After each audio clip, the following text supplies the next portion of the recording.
And now episode 35, and it's about Judge. But first, let's give the recap.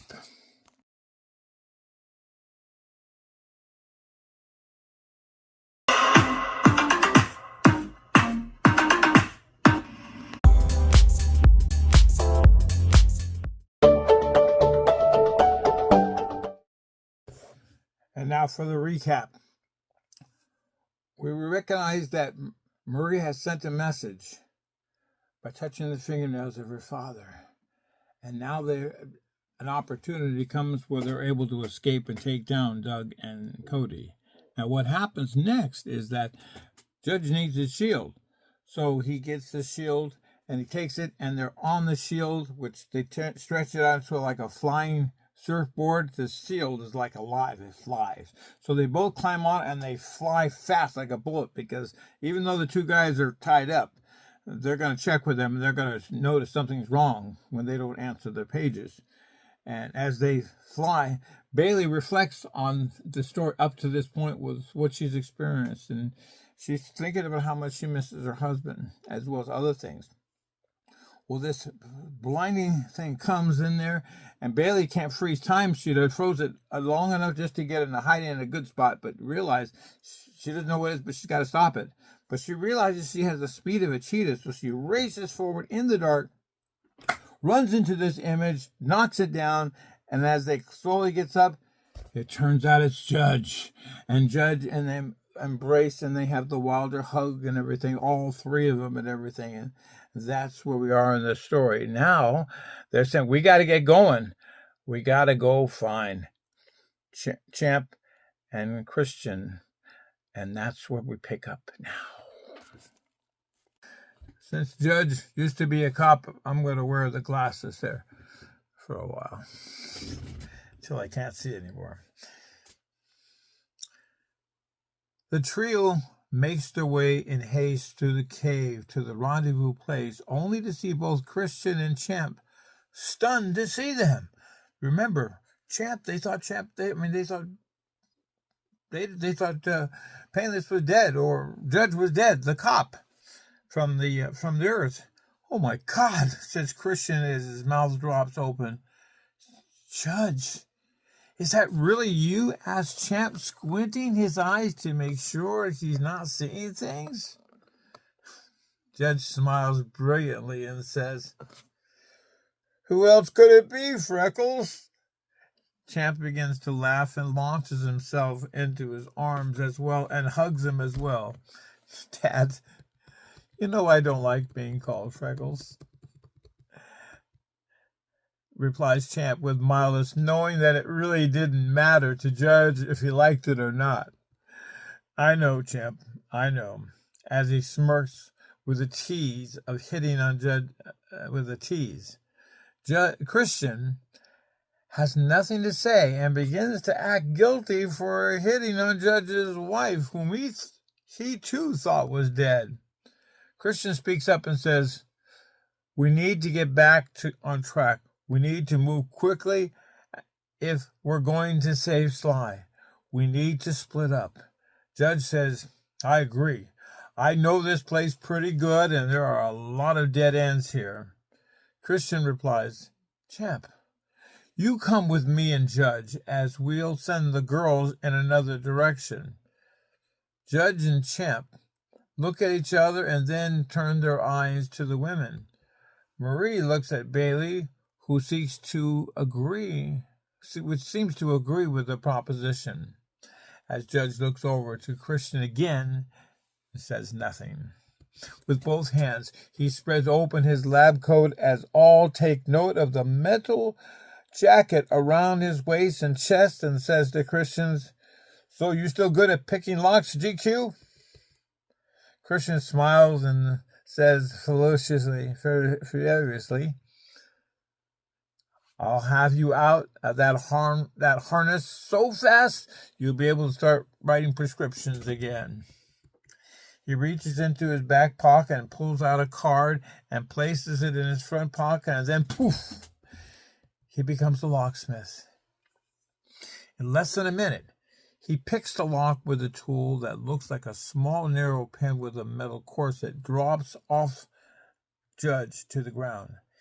He's so happy to be free from those bars for his visible arms. He stretches them out and lifts Christian off the ground in excitement with his two invisible arms. Thanks, buddy. You don't know how good it is to again stretch my arms again. All four of them, he concludes with a wink to his wife. And now this brings us to chapter 28, entitled A Change of Heart. Champ replies with relief and says, "It's so good to see you again, Dad, especially now. We need all the help we can get to rescue my brother." Judge looks over to Champ meaningfully and says, "I know." Judge drops his head momentarily and begins to run his palms together and says just under his breath, "I'm really worried about him, Champ. I think they might execute him since his last escape attempt was almost successful and Doug and Cody took some real heat for that." Champ replies soberly, "Christian said he heard on the wire that they think Boxy and him managed to steal some important secret papers that they need to get back. They think Boxy and Sly may have taken them when they escaped." "They have Boxy?" asked Judge in surprise. "No, she got away," says Christian as he flinches and holds his palm to his ear and receives some sort of message. Wait. I'm getting something right now on the wire. Champ, you need to hear this." Champ gives him another small listening device from the locksmith jacket while Champ promptly holds up to his ear and listens very carefully. Both Champ and Christian listen together silently as the others wait patiently. Judge exhales and sits down on a large rock as Bailey joins him on his left side from the others and puts her arms around him. "It's so good to have you back, lover," whispers Judge with a gracious smile and a long, tender look. She returns the look and gently strokes his thick, bushy eyebrows and says warmly, "It's good to be back with you too, especially." Judge smiles slowly fades to guarded concern as he admits to Bailey, "I'm a little worried, lover." "I know, but things will be all right for us," she concludes with a little smile and a full embrace on his left arm. Judge smiles warmly to her and says, "It's not us I'm worried about. It's Sly." Bailey releases his arm and almost takes a step back in surprise as she responds, "Really? You're worried about Sly?" Judge replies soberly and slightly embarrassed by his admission, "Yes." "I don't believe my ears," whispers Bailey in shock to him. "You used to despise the man. You spent years pouting that the family put pressure on you to get him paroled early back on Earth, and you really resented it." "I know, but things are different now," admits Judge. How are they different?" whispers Bailey, slightly louder and still not believing her ears. "We owe each other our lives," admits Judge. Bailey smiles with a sense of confused awkwardness and looks to him to elaborate. "I know. I never told you much about the details of my police work when I was on the force, especially my role in arresting Sly and sending him to prison. But things are different now." "How is this different?" asks Bailey with gentleness. Judge smiles back at her sheepishly and says with a bit of embarrassment, "It's because as a cop, I made a lot of mistakes, and a lot of people suffer because of my aggressiveness. I suppose that's why I always had a hard time keeping a partner." "It's all right, Judge. You don't have to tell me any details," replies Bailey, wishing to spare him any more detail. Judge smiles back at her and says, I know I don't, but I want to tell you this. The real reason why I carried a lot of resentment for Sly was this. You see, it took me years to gain my fellow officers' respect. They considered me reckless and resented that I'm a detective. Some of who worked with me ended up on the short stick, and many ended up catching a bullet that was intended for me. I used to think of myself as Batman and Superman, all rolled up in one. No matter what would happen, I would always catch the bad guy. Nobody could stop me.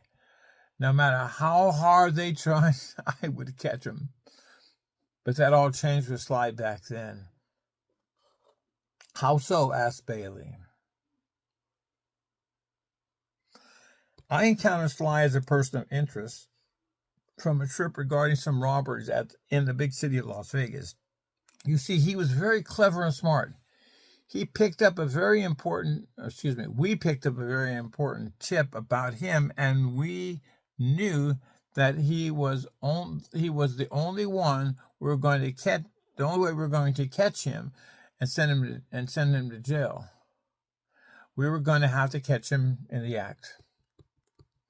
Bailey nods and says in agreement, sounds reasonable. Judge continues as he releases his arm from his wife's waist to use both visible hands to tell the story. The criminals were quick, clean, and very efficient in getting inside the buildings and bypassing the primary security systems. In some cases, eyewitnesses confirmed the time of these break-ins along with many of the secondary security systems that managed to alert the police in a break-in. Despite all of this, we really had no other good leads.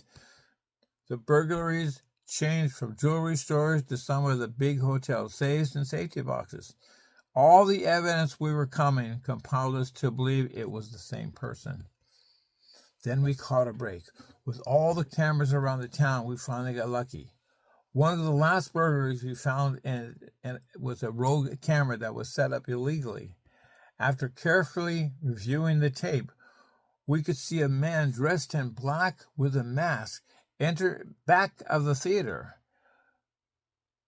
The time index of the film showed that a magic show was in progress during that time. It became evident that the only thing that was consistent in these crimes was the live magic show that was in progress during the time.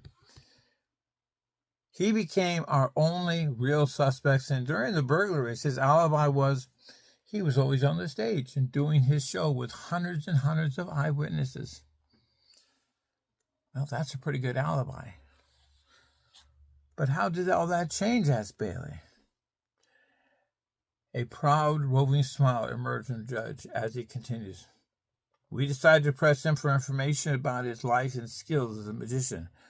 We knew he was very impressed with himself and was very cocky. He almost seemed to gloat about it all and acted like he was so much smarter than us in general without admitting his guilt. He often talked down to us, and I just knew he was our man.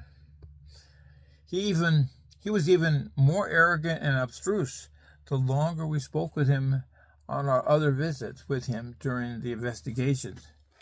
He always seemed that he was playing with us and almost baiting us along, musing himself at our expense and was feeling in complete control.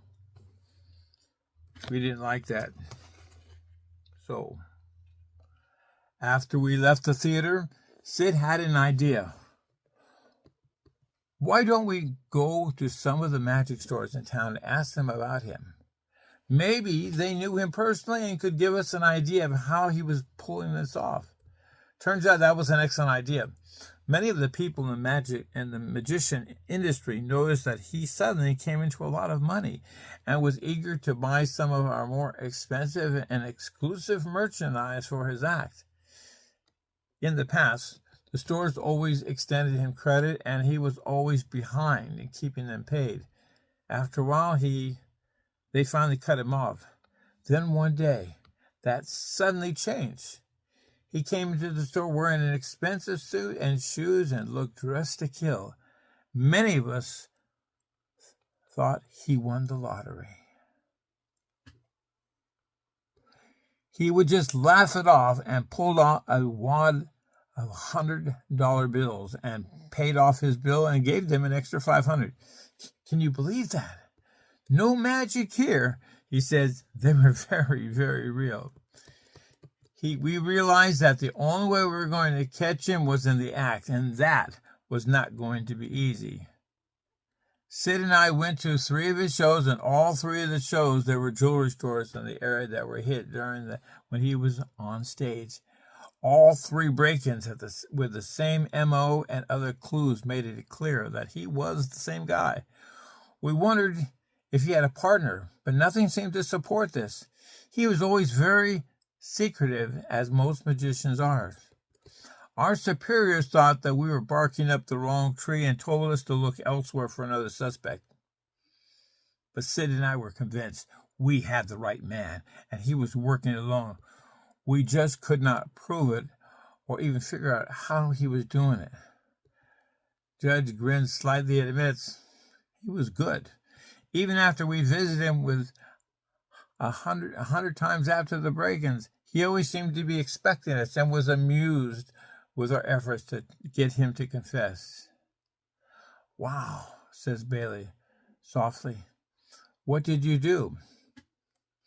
That, my friends, we'll find out on the next episode as the adventure, as Judge on Earth, as the police officer manages to try to catch Sly, the magician, also known as Showbiz, on them. So stay tuned for next week.